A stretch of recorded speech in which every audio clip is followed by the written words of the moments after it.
Welcome in, everyone. This is the True Blue Sports Panel, part of this UConn Alumni Weekend. We are celebrating the university over the course of the entire weekend, but right now we are celebrating the rich tradition of UConn athletics. So many championships won, so many great memories for so many of you watching. My name is Aaron Torres. I will be your host, work for Fox Sports. I myself am an alum, class of 2007. I should mention as well, if anyone in the audience has interest in submitting questions to our distinguished panel here, feel free to do so in the chat box below. We are waiting on Board of Trustees Board of Trustees Chair, Dan Toscano. He will be joining us momentarily. But in the meantime, we have 9-year NFL vet, UConn Husky legend on the football field, Darius Butler is joining us. And of course, Coach Nancy Stevens, 3-time national championship winning coach as the field hockey coach. Coach Stevens, Darius, thank you for joining us today. Thank you for having me. Yeah, happy to be here. All right, so Coach Stevens, we're going to start with you. I don't want to date you. I don't want to, but you know, you arrived 1990. Yeah. We see the success that your program had, that the men's women's basketball program has had, that baseball, by the way, congratulations to them on winning the Big East Championship, winning their NCAA tournament opener yesterday. But what I would love for you to do, take us into what was this university like when you arrived. Clearly, there was something in the air because you left a great job at Northwestern to come to the University of Connecticut. What was this campus like in 1990 when you arrived? And then more specifically, what attracted you to the university and everything that the university has to offer? Sure. You know, I think most people would agree they make decisions based on people. And so when I first arrived, I was greeted by Andy Baylock. And who better to explain the mission of the university and in particular athletics than Andy, our longtime baseball coach. And I was actually hired by Pat Miser McNett, who went on to be the athletic director at University of Hartford. But I was just, you know, I was just so taken by the people. And I think that's how most of us make decisions. But just an interesting fact for people to know is that UConn field hockey won the first NCAA championship for women's sports in 1981. So field hockey was the first championship sponsored by the NCAA for women in Division I, and it was won by UConn. And then I think a week or two later, men's soccer with Joe Maroney won the 1981 national championship. So I knew coming here that this is a place where national championships are won. And I followed Diane Wright, who won national championships in 81 and 85. And just coincidentally, she was my captain when I played in the World Cup for the US national team.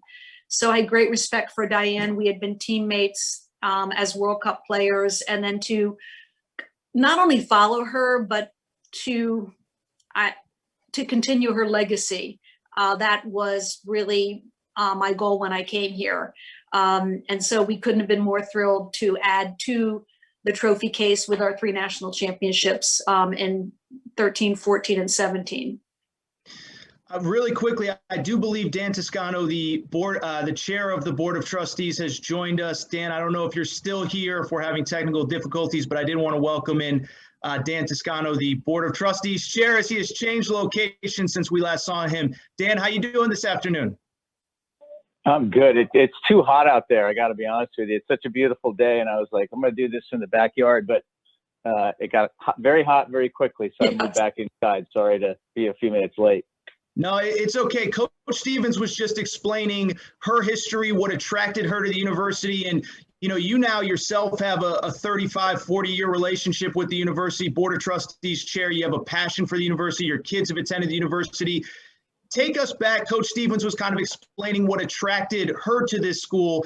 1987, you're an undergrad, and I think everything was getting built. Coach Stevens was talking about the success of the men's soccer program, the field hockey program.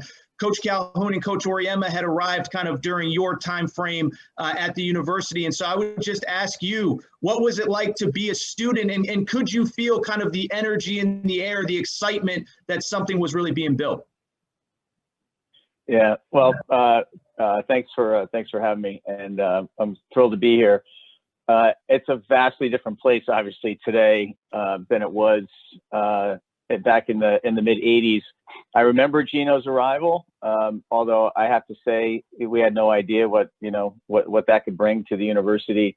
For me, when I was a student here, one of the big attractions was our soccer programs. I played soccer in high school. It wasn't very good. And I certainly did not come to UConn to play soccer, although I would have loved to. But I did know Tony Rizza. Tony was a captain of a national championship team at UConn. But in our younger days, we played against each other. He was in Newington, and I was playing in Bristol. And I won't share the results of that game. I was a goalkeeper, and suffice to say that there's not much to talk about there. So you saw the foundation being built. I think, what Nancy touched on with soccer and field hockey and some of the other programs that were already being established, way back when. But I don't think anyone had a clue what the potential was that Gino saw and then what Coach Calhoun saw when he came. I'll just tell you that as a youngster playing basketball, pickup games in the field house, which is where, the basketball programs practiced back then. We used to get on the court if it was not in use and play full court games. And there occasionally the team would come out to practice and would be still in the middle of a game, and we'd sort of ask them to, just give us a minute or two so we can finish this game. And Coach Perno was the nicest guy on the planet. And then this guy named Coach Calhoun showed up. And we asked that once, and he said, "Get the hell off my court and don't ever come back." And I think we all ran the opposite direction. So we learned quickly that he was very serious about what he was about to do. And, I think it's part of a great culture and history that those programs started in the field house. The stories of the conditions in there. I'm sure those people who use it today probably don't feel as blessed by it as I do, but it's part of our history and charm. And I'm not sure what we're going to do with that facility. As we've been building out training and practice facilities and competition facilities for our programs, and that building we've relied less and less on it, thank God. But I do think it's a cultural landmark for a lot of former student athletes, and we've got to figure out what to do with it once we finally get all of our programs in the facilities that they need and deserve.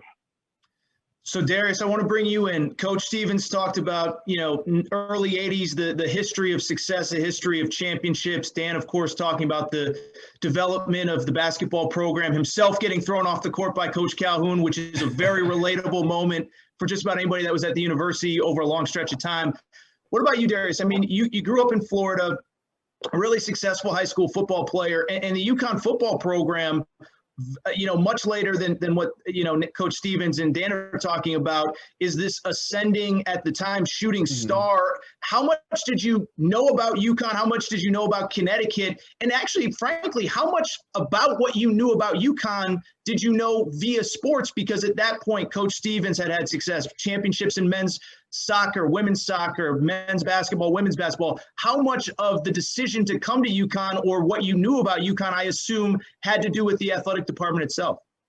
You know what? Honestly, being a kid from South Florida, I didn't know much about UConn sports outside of Ray Allen, Rip Hamilton and those guys. And then, as I got older, the women's basketball team, you saw a lot of them, and the men's basketball team. But outside of that, I didn't know much about the football team. I saw the UConn football team play one time. It was actually down in Miami.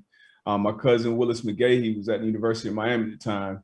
And, it was an ugly matchup at the time, but I saw the guys. And then a coach, Terry Richardson, he's a recruiting coach from UConn, and he grew up in a similar area neighborhood as my high school coach. So he was kind of one of the first Division I coaches to come in there and recruit me. But we hadn't had a bunch of success on the Division I level. We were kind of just trending that way. We were just going into the Big East. You had Dan Orlowski, you had Terry Colley, Brandon Young, guys like that, kind of putting UConn on the map. And I went to a small high school down here. Wasn't very heavily recruited. I had a good high school career. I only played 2 years, junior and senior year, but wasn't very heavily recruited by, the schools down south, the SEC, the big schools, where I wanted to go.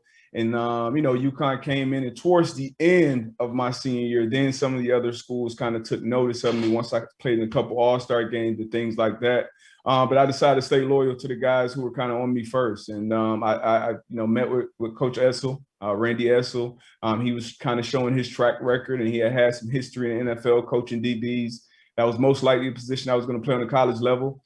And then once I, just like Coach Stevens said, once I got up there and took my actual recruiting visit and was around the people, being around the coaches, being around the players in the team that already had a nice pipeline from South Florida, being around the other recruiting class. My best friend to this day, Tavon Branch, we came in the same recruiting class. We met on that visit, and we live in the same neighborhood now. So it was really the people, the culture, and I really wanted to be a part of something, building it. And we had some great success in my years there, and it was one of the best decisions I made in my life. Well, and that's what I was going to say really quick, and I want to get back to Dan and Coach Stevens momentarily, but I think a big theme of the next, 45, 50 minutes is going to be the evolution and growth. How cool was it for you, or how important was it for you in making the decision, Darius, to come to UConn, that you're going to be a part of something that, again, is ascending, is building? You're going to be on the ground floor and get to see it kind of expand over the course of your 4 or 5 years at the university. Yeah, I was excited. It was a different road. In my high school, I went to a small high school, like I said, a small charter school, which people didn't really even know. I didn't really know what a charter school was at the time. And I was actually the first Division I athlete to sign the letter of intent out of my high school. So I never kind of took the easy route, never went to a big high school or big football college, but that was a part of the challenge. And the guys there, we all took that challenge on just carrying the culture, because it wasn't like we were creating anything new, but we were carrying it and strengthening it. We had a great strength coach, Jerry Martin, who pushed guys, who really loved on guys. And it was an amazing experience, man, just pushing each other in the off season, during the season, and really seeing as I got older, I was a captain as a junior, and really being a part, got ranked for the first time nationally. BCS ranking, which was a huge deal. Went to a bowl game my true freshman year, which I redshirted. So I'm just seeing that, and then guys getting drafted. We had 4 guys get drafted on draft day, in the first 2 rounds. So it was great, man. It was some great times, great people. Dan, I want to flip back to you. Obviously, winning across all sports helps it helps the growth of any athletic department. But in your eyes, having seen it as a fan and the success, and then the evolution of the basketball programs into Darius and his teammates with the football program, was there any moment that you realized that maybe UConn is a little bit bigger nationally, or the brand itself is really kind of blowing up? Because I know you live around Connecticut, and sometimes you get insulated in that bubble. Was there a moment you're walking through the airport or something like that, you say, wow, these Huskies are a pretty big deal pretty much anywhere I'm going? Yeah, I don't know that there was a particular moment, but there's no doubt, what's happened to our brand as a university. And frankly, it's helped the entire state. When people hear Connecticut, if you're on the West Coast, it's that small little place. I'm not quite sure if it's Rhode Island or Massachusetts or what the hell it is, but they certainly know UConn, and they know UConn because of its athletic program. That took our brand from being regional to being national. And that's the foundation on which this entire university is being built today as not only a national but an international presence. We draw students from all over the world. The number of students that come to us from the Asia Pacific region, for example, is quite amazing. And they certainly know who Ray Allen is. There's no doubt about that. And Rip and the rest of the guys who went on, and Rebecca Lobo and Sue Bird and Diana. I mean, these are, I mean, we have so many people who are only known by their first names. I mean, what the hell is that all about? We have a Gino, and we have a Diana, and we have a Rebecca, we have a Ray, you know? I mean, it's incredible how many people we have who just go by one name. Coach Stevens, I'm going to take it a step further. You know, you had the unique opportunity in your career to recruit internationally, you know, great athletes from Africa and Europe and the Caribbean. How did that UConn brand expand and grow as you hit the recruiting trail, not only domestically here in the United States, but also overseas again in Europe and all different parts of the globe? Yeah, that's a great question. I think probably 8 years of my career was spent with Susan Herbst as our president. I thought she was terrific. And she used to always say that athletics is the front porch of the university. And I have to give her credit, because I thought it was such a really astute way to look at what athletics can do to describe the mission of the university. But as Dan was saying, we have an international presence. So we were able to go, we did not travel to Australia and New Zealand, but you know, through phone calls and recruiting, we had players from Australia and New Zealand, from Zimbabwe, Argentina, and then a lot of the European countries have come, and those students have come and played for us. And that is really a testament to the international brand of University of Connecticut. And I think too, you know, one of our players from Zimbabwe, she brought in a $3 million Zimbabwean dollar. Now that's incredible, but it literally could buy a loaf of bread. So I bring this up because when you bring in international students, they give your team a worldview. You know, Zimbabwe has hyperinflation. So they would take a suitcase of Zimbabwean dollars to the grocery store to get like 3 things. Well, this is something as an American, we just can't comprehend. You know, the cultures of Australia and New Zealand are much different than here, and certain European countries. So these players were terrific. They helped us win national championships. But I think the larger contribution was that cross-culturally, we got to understand people that are not exactly like us. And I think that creates a vibrant university. And I know Susan and the administration was very supportive of increasing the number of international students at the University of Connecticut. And I think in particular, athletics went a long way in helping them accomplish that vision for the university. Yeah, really quickly for people watching, you can submit questions down low. A few of them have already come in. Coach Stevens, I want to actually piggyback off that because, you know, coaches say we're teachers, we're educators, you know, and it kind of goes into the broader spectrum of what a university is about, you know, raising people from boy to man, from, you know, girl to woman.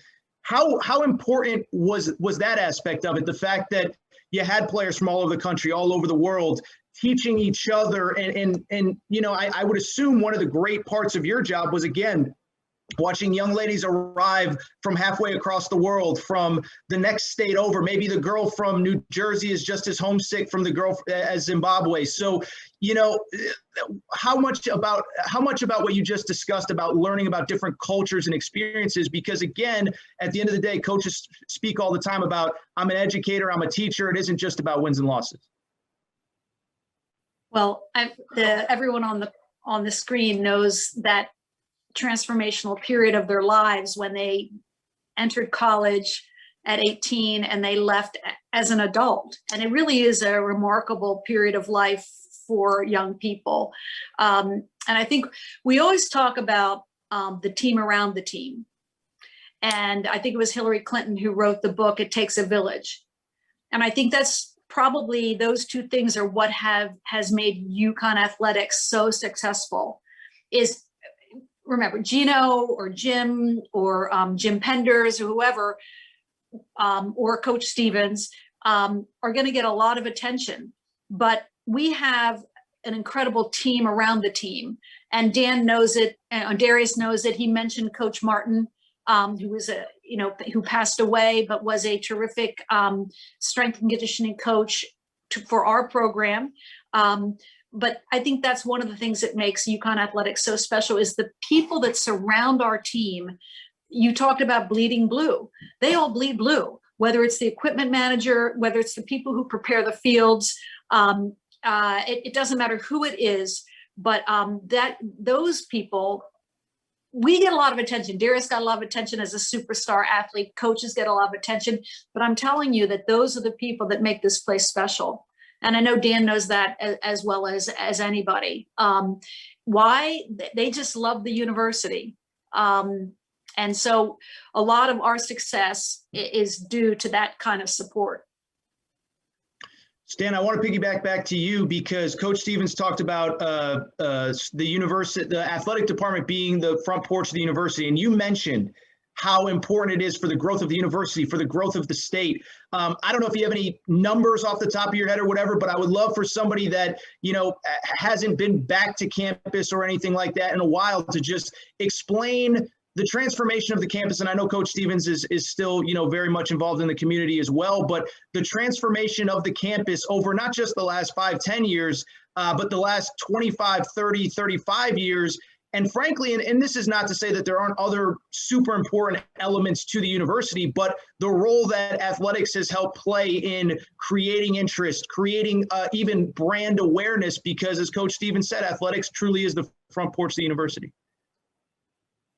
Yeah, well, look, I mean, I steal Susan's comment about the front porch all the time, and as I've thought about it over time, it's that plus.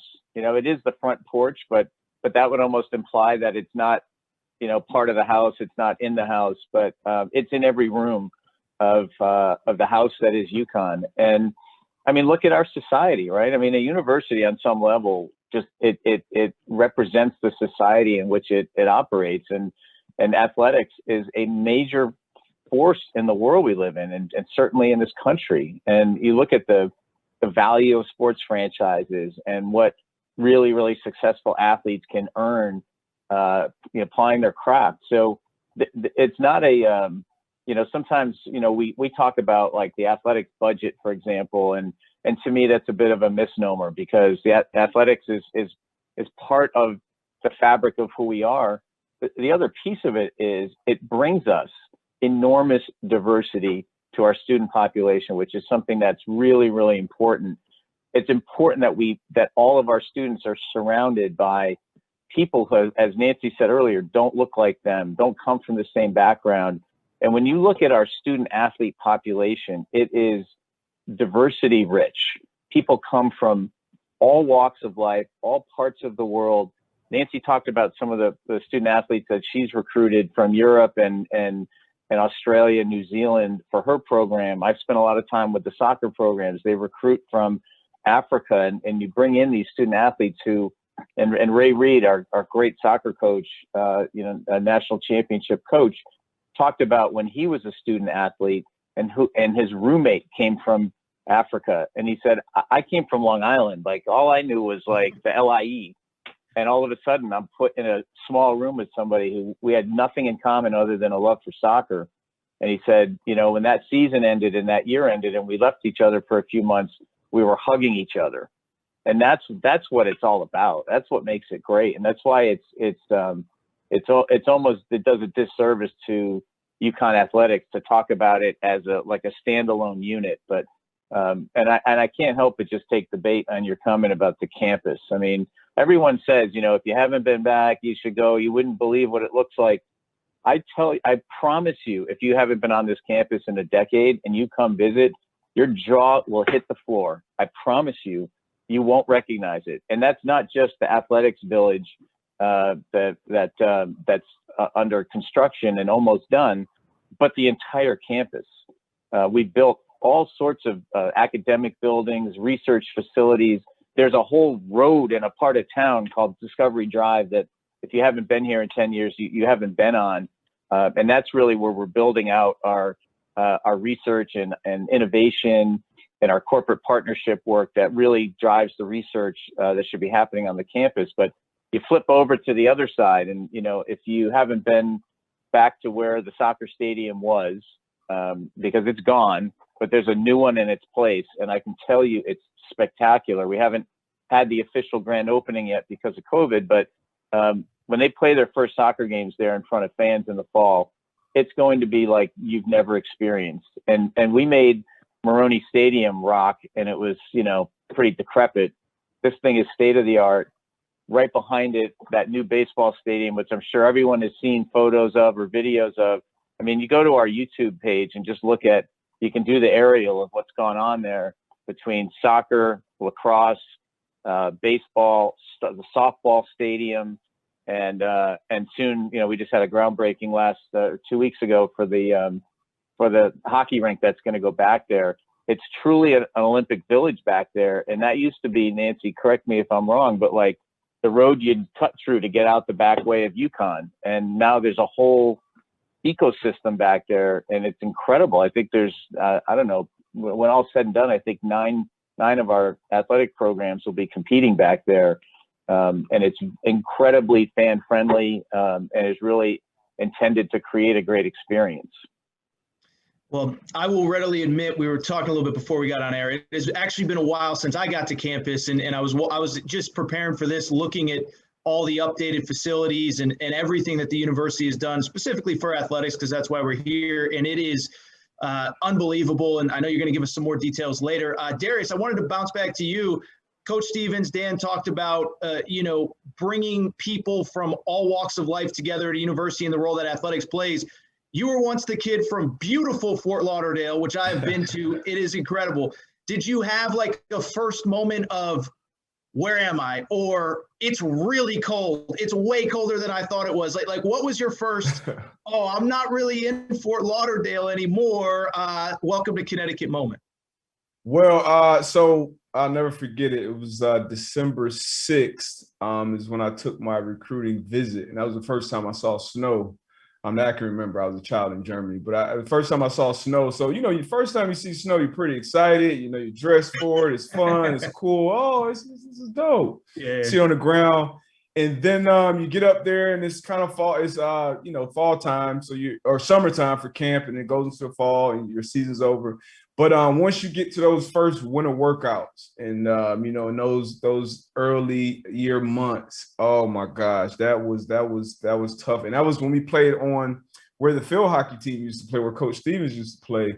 And we used to practice on that hard turf.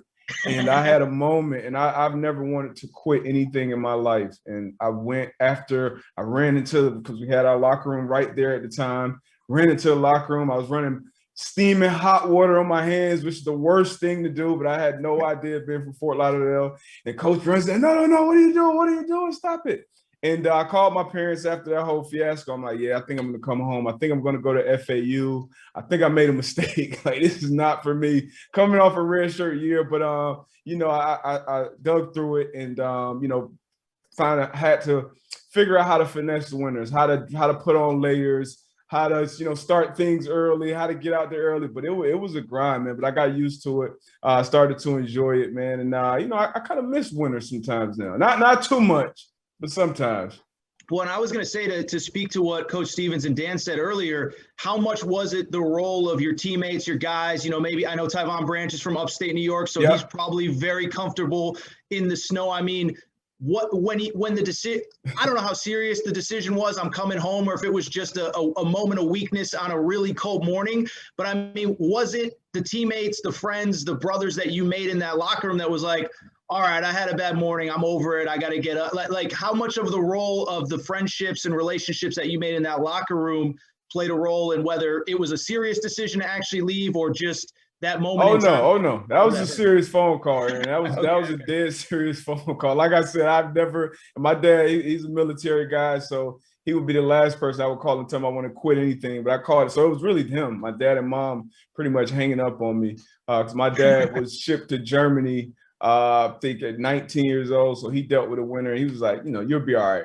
And, I was all right. Like you said, my best friend was from Syracuse. I had some good friends, Dan Davis, he was from Jersey, guys from just all over, and they were used to the winter and used to the cold. And, once you get out there, you're competing. And I had obviously goals in mind, obviously academic goals, but athletic goals. I wanted to, play professional football, and I knew it was a possibility. I may get drafted by the Packers. I may get drafted by the Patriots, who I got drafted by. So I was going to have to learn how to play in it. It wasn't like South Florida. We can go outside and run around with a T-shirt on year round. It was different, but it was an adjustment. And like I said, it was fun. Once we got used to it, you got to make it fun. You got to think about competing. You got to run. You got to do all those different things. And winter workouts, still to this day, not just because of the cold, but that was probably the most mentally taxing thing I've probably ever been through.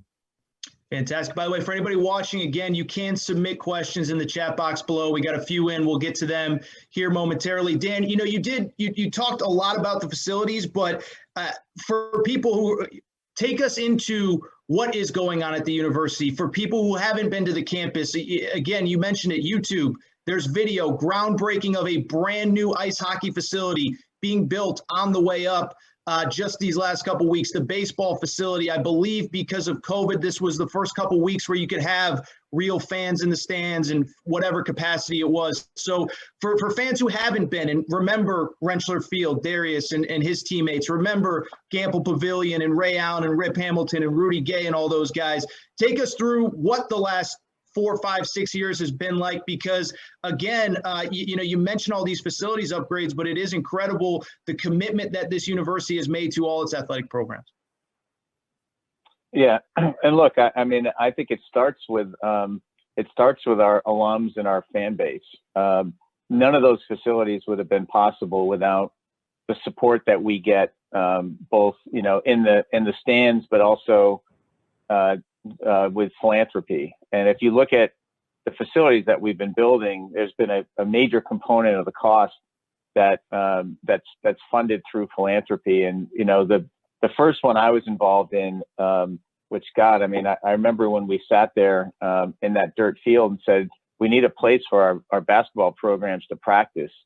And they're competing for time with the volleyball program in season and in each other's programs. And it's a lot to manage when you have all these student athletes they're in class all day, they've got to train, they've got to practice, and you've got all these programs, smashed into one building, and it's just unsustainable.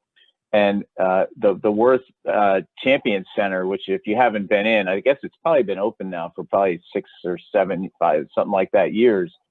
We watched it getting built and we thought, man, this is going to take forever. But now it's a mainstay of our campus. And when you go to Gamble, you should definitely stop by there. There's a Hall of Fame center in the front, thanks to Mark Schenkman and his family and the Nadens. It's incredible, the history of UConn basketball just in the lobby of that amazing facility. And then you go back to the back where there's identical training facilities for both programs, which I don't know exists anywhere else in the country other than UConn. But that was 100% funded through philanthropy. The university did not spend a penny on that facility. It was all the great people out there who wanted to support this program and see it through, particularly with a transition from a Hall of Fame coach. How many programs have we seen they were built by the sheer force of one leader, and then when they step down, the program takes a step back and never recovers. And I know Nancy's gone through that, as she says she retired, but I still see her on the sidelines for all of our games. So I'm not quite sure exactly what that retirement entails, but that's where it starts. But, this is the world we live in. And, Division I athletics competition occurs at the highest level, and it happens in every sport. So people notice our football program and our basketball programs, but you look at Nancy's field hockey program, and you look at our track and field programs. Look at our golf program, just won a conference championship. Our baseball team won a regular season and a tournament championship, and they beat the crap out of Michigan last night, and they're going to do the same to Notre Dame in a few hours. If you want to be great, like this is the level at which it gets done. And we visited a lot, and I know Darius and Nancy have visited a lot of college campuses around the country, and you see the facilities that they have. I will tell you this: there's not a dollar wasted. I mean, there's not fluff built into these facilities. Every square inch is utilized for performance, strength and conditioning, academic counseling and study. I mean, nutrition. There's not a wasted space anywhere in any of these facilities. And I just invite everybody to come visit. I know everyone who works in those facilities, if someone knocks at the door and says, "Hey, I kind of want to check it out," they're like, "Come on in." They want to brag about it. It's pretty amazing. And the one I haven't mentioned, which might be a little bit of the capstone of that Olympic Village back there, is the RZA Performance Center. I mean, that building, I gasped when I went through it. It is amazing. It houses baseball, softball, both of our soccer programs, our women's lacrosse program, and all of their strength and conditioning and training goes on in that building. And what a great way to bring the programs together. One of the things that we had heard is sometimes that the teams get a little isolated with each other, and the football teams in their space, and the field hockey teams in their space, the soccer teams are over here, and they don't really get a chance to be together a whole lot. You go into that RZA Performance Center and you see the strength and conditioning room, and you might see people from 4 or 5 different programs in there at the same time training. And it's just really good for our community, I think. So, we're not done yet. The rink had the groundbreaking, that's going to get done. And then we're going to fill in around all of those great facilities. And I just think that for a place to visit, if you're a fan or a student, or anybody in the state, you come park your car and spend a day up there and just never run out of things to do or see. I mean, I was up there one day a few weeks ago, and there was a soccer game going on in Maroney Stadium, and 100 yards away there was a baseball game going on, and as that was ending, there was a softball game gearing up across the street. I mean, to me, that's a pretty good way to spend a day. Fantastic. Coach Stevens, Dan kind of just took the question right out of my mouth, but before this conversation started, we were all kind of talking in the lounge, if you will. And you mentioned, I still live in Connecticut. I still have a home here. I love it here. It's home. So I think anybody watching knows, but you did recently make the decision to retire. But it seems like you are still very involved in the community, one. And then two, what does it say about that community? You said the reason that brought you to Connecticut was the people. And it sounds like it's probably the people that are keeping you around. And what does it say about the university and the people there that you want to stay around even after you retire? Well, I always said, and coaches usually do say this, is that we love coaching so much, we would do it for free. So that's what I'm doing now. Okay. So in field hockey, the NCAA allows you to have 1 volunteer assistant coach. So you can have 3 paid coaches and 1 volunteer assistant. So Paul was gracious enough to allow me to be the volunteer assistant. And it just really adds value, because basically we returned our entire staff, our staff was Paul Caddy and Sherry Schultz and myself.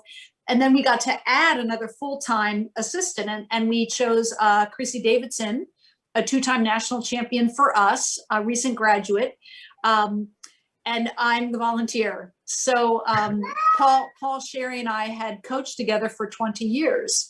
So Paul was my associate head coach for 20 years. So I think it's been a great transition. I have to make sure to stay in my lane. I know my role, but it's just been a joy. I have to be honest, it's all the joy and none of the stress. So as long as Paul will still have me, I'm by his side. We talk every day, even when we're not in season. So I kind of think, remember when Calhoun had George Blaney, and you're like, listen, those guys are friends for life. They can tell each other the truth. Like, you can just be honest in every aspect of coaching. And that's the kind of relationship that Paul and I have. And that's why this was able to happen in this manner. But he's terrific. We got us to the Elite Eight this year. We won our 40th Big East Trophy. So we have 20 regular season, 20 tournament titles because we never left. Field hockey never left the Big East, and we were just waiting for everyone to come back. So now we have everyone back in the Big East, and and maybe Dan could speak to that, but this is now the launching point of like the rebrand of UConn athletics. The welcome home, welcome back to the Big East. It's where we belong.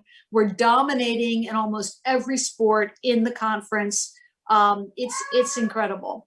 I like that bravado, Coach. It's not, we're happy to be. No, we're dominating. We are dominating. So, real quick, let's talk about that really quick. We do have a bunch of questions rolling in, so I want to save some time for that. But Coach Stevens, I'll start with you, then we'll go to Dan.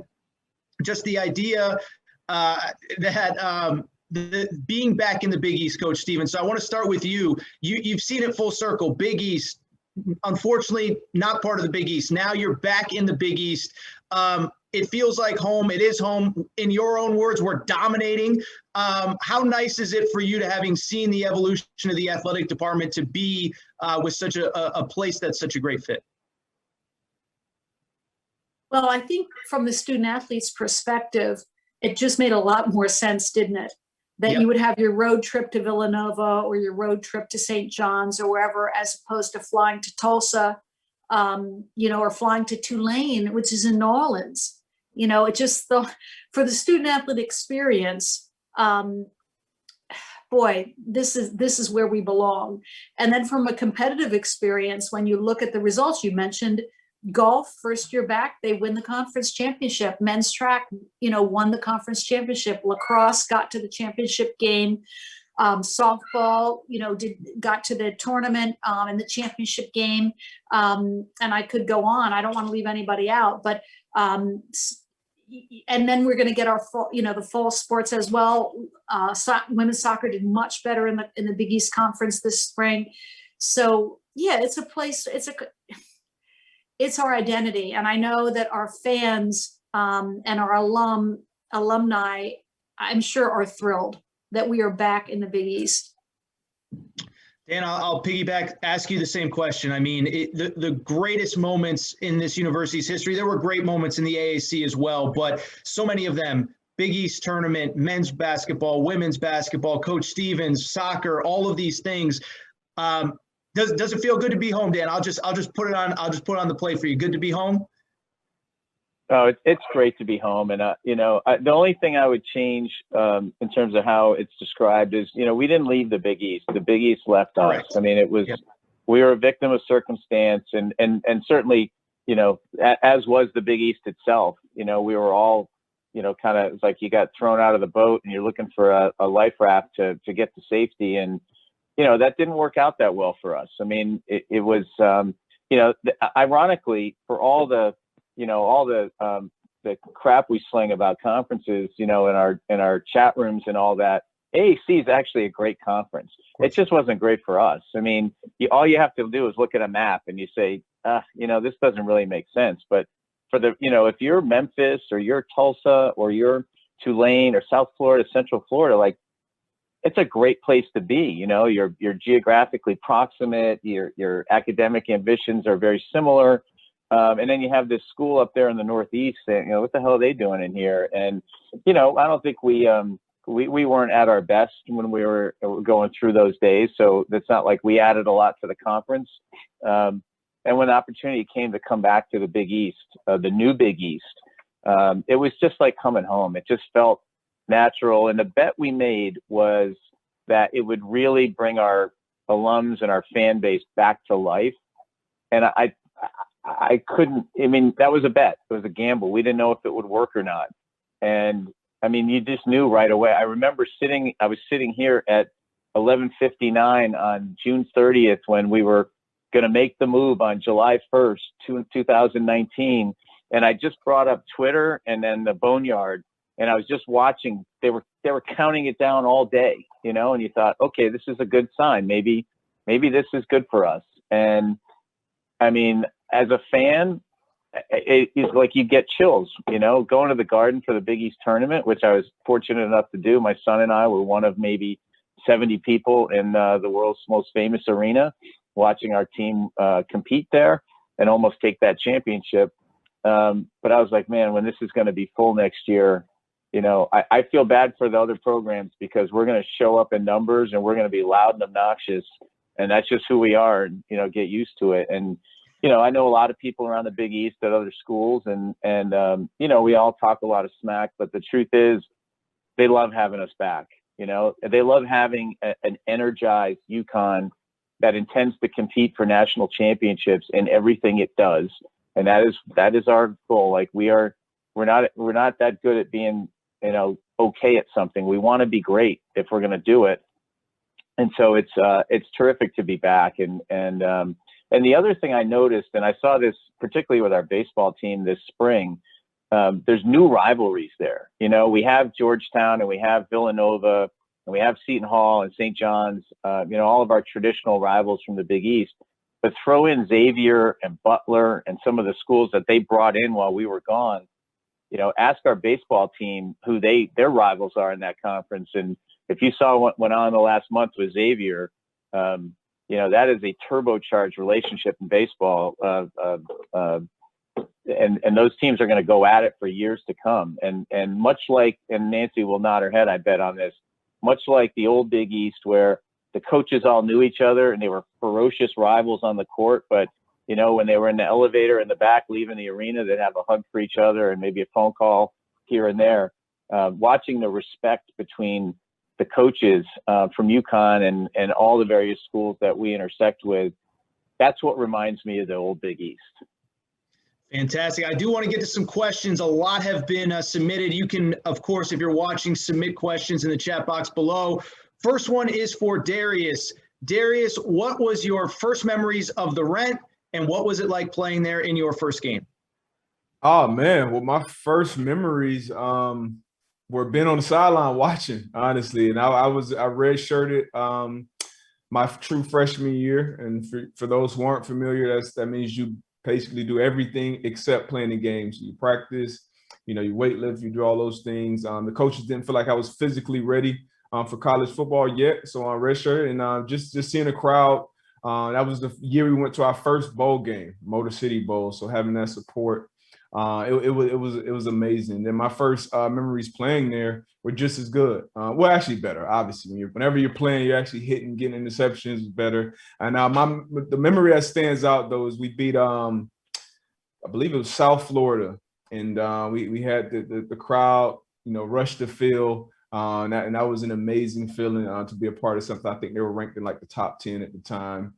So just a lot of incredible memories in the Rent. Our student section, which was crazy loud. RG3, Robert Griffin, when he was getting drafted, he came out and said like that environment. You're talking about somebody who played in the Big 12 at Baylor. And he said the environment at Rensselaer Field was the craziest environment he experienced in college football. So that was pretty impressive. So, you know, nothing but amazing memories at the Rent. This one is for both Darius and Coach Stevens. We'll start with you, Darius. Any advice for folks at home who may have high school athletes who want to play in college? Obviously, that's a broad question, different sports, male, female, but just any general advice that you would have. Darius, I'll start with you. General advice, I would say in high school, just have fun. Don't ever forget to continue having fun with it. Play multiple sports. I'm a big proponent of that. You learn different things from different sports.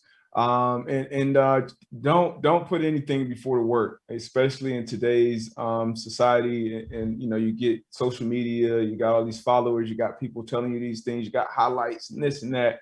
You know, put the work first, and everything else will take care of itself. So, really dumb question. I know you were a basketball player growing up. How much do you believe your basketball background helped you when you stepped on the football field? Oh, tons. I mean, playing cornerback, I played defensive back. You know, that's just like playing defense at the top of the key, you know, trying to guard a point guard, trying to stop a crossover. Most of the great cornerbacks that I know that played the game in the past and today were former high school basketball players, whether it's, you know, Pat Peterson, Joe Hayden, Deion Sanders, you know, all the great corners that, you know, most of them have a basketball background. A lot of transition in all sports. I know guys play soccer, but for me, basketball definitely helped tremendously. Deion, of course, was a Major League Baseball player as well. Coach Stevens, any advice for young girls, you know, love their sport, whether it's soccer, softball, field hockey, just as they pursue a college opportunity, college scholarship? Yeah, well, I think the important thing is that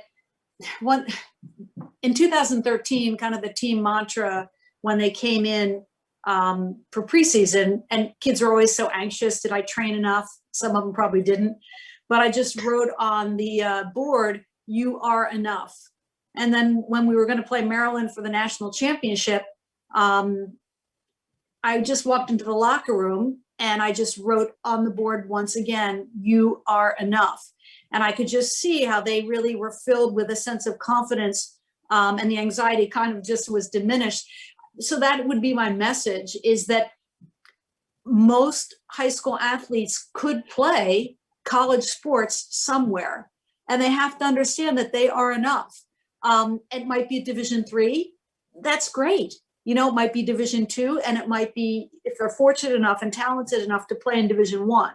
But college athletics enhances your college experience exponentially. And you walk in and you already have 25 or 30 friends, depending on the sport you play. If you play football, you have 100 brothers, right? You have the academic support that's available to you. And you have this amazing situation where you have coaches that are going to mentor you and guide you through your 4 years. So well, clearly, I mean, I played college sports. I played 4 sports at my university. I think that being a part of college athletics is just the best thing.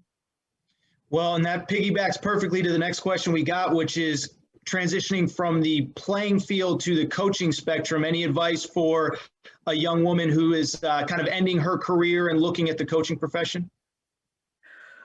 Yeah, I think I'm a volunteer assistant. All right. So I think that that's a great place to start. And I think you know, when you look at where coaches started, even if they end up like Gino or one of the top coaches in their sport, they may have started in a very much a volunteer position. Or I think Gino started as a high school coach. I think he was started as an assistant high school basketball coach, and then he ends up as the greatest college coach of all time. So you start somewhere, even if it is in a volunteer position, and learn as much as you can. And then you have these opportunities present themselves that you can move up the coaching ladder. Fantastic. Darius, we got another one for you. Any advice for the players currently playing for Coach Edsall? You, of course, were part of Coach Edsall's first run early to mid-2000s. He is now back as the head coach of the University of Connecticut football team. Any advice for the players currently on the roster? Be coachable. Just be coachable. Coach is always right on that field, at least, especially, if it's something to talk about, he has an open door policy, go in there and talk to him about it. But, for players, especially when it's a lot of heightened energy and testosterone out there, you can kind of get into it with coaches. But, I love Coach, man. He did things the right way. And it was a great preparation for me going into New England playing for Coach Belichick. And, he kind of, Randy Edsall came up under Tom Coughlin a little bit, and they're straight by the books. And, just be coachable. And as players, especially once you get older, like I said, I was a captain as a junior. We really took that leap to be a better team, to be a nationally ranked team. We were really policing ourselves in the locker room, and we allowed the coaches to just focus on, everything else that they had to focus on. But as far as players and leadership in that locker room, take control of your locker room. As we wrap here, I just kind of want to wrap by asking, start with Coach Stevens to Darius, then we'll end with Dan. Just what the university means to you. I mean, Coach Stevens, you gave 30 plus years. You're continuing to give, for the record, as still a coach on the staff. What does the university mean to you? How has it shaped you? How has it shaped your family? Just curious for any final insight on what the school, the athletic department, the people that brought you here, the people that kept you here, what it all means to you. Well, let's see. Do we have another hour? Okay, just to wrap it up very quickly is, my first president here was Harry Hartley. And Harry Hartley had a lot to do with UConn 2000. as did women's basketball, because the state legislature had to approve UConn 2000, and that was the $1 billion that was earmarked in new buildings and classrooms and dormitories. And that's how the community works together to move forward the mission of the university. It's the state legislature, it's your administration, and it's the student body and the athletic program all working together. And when we can all work together, and as Dan has said several times during this hour, is come back to the university and your jaw will be dragging on the ground, because what everyone has done together is create a remarkable, top 25 public university. And we're just getting better and better and better. And especially now with the new science complex going up on X-Lot. But every year we just continue to get better. And that's just a very, a wonderful and dynamic place to be. Fantastic. Darius, same for you. Started as a 18-year-old from Fort Lauderdale, ready to go home and play at FAU. Obviously, you end with your degree and, of course, many years in the NFL. I mean, what does UConn mean to you when you think back? I mean, I know you jumped at the opportunity to be on this panel, so I know the school still means a ton to you even after you left a decade ago. Yeah, it means a ton. It's family. It truly is. We spent summers playing with the women's basketball team, the men's basketball team. At the time, we all lived up in Hilltop, a bunch of the athletes. I knew some of Coach Stevens, played Lizzie. She was all the way from Holland. It's just a family. Even now, I'm doing a lot of things in the media. And, you got Molly over at ESPN. You got Dan Orlowski doing this thing at ESPN. Renee Montgomery, you're doing your thing at Fox. We all kind of keep in touch and support each other. So it's always family. I keep in touch with a bunch of the coaches. So that's a big thing that stands out to me, is just family. Met my best friend there, like I said, and really became, a man there. And Coach Baylock, I'm sure all of us could talk about Coach B for an hour, but it was just amazing, just a family feeling up there. And I love it. I got to get back there. I got to see how everything looks. I'm mad that store 24 is gone. I hope DP though is still there. But it's just family, man. I really enjoyed my time up there at Stores, and still enjoy the relationships that I built there. Fantastic. Dan, I'll wrap with you. I kind of in a two-part question here. Of course, the chair of the Board of Trustees. I know you oversee the entire university, but one, what does the university mean to you, your family, your kids have gone there? But two, as it pertains to athletics, what do you envision the next 10 years looking like? We have all these great facilities going up. We're back in the Big East. How excited are you, not just for the past and the present, but also the future as well? Yeah, well, I would say it, this place gets in your blood. And, Darius didn't grow up here. Nancy went to school somewhere else. I grew up in Connecticut, and, I chose to go to my state university. It's a vastly different place now than it was then. I'm not quite sure I'd get in if I were to apply today, but I got my degree and I'm not giving it back.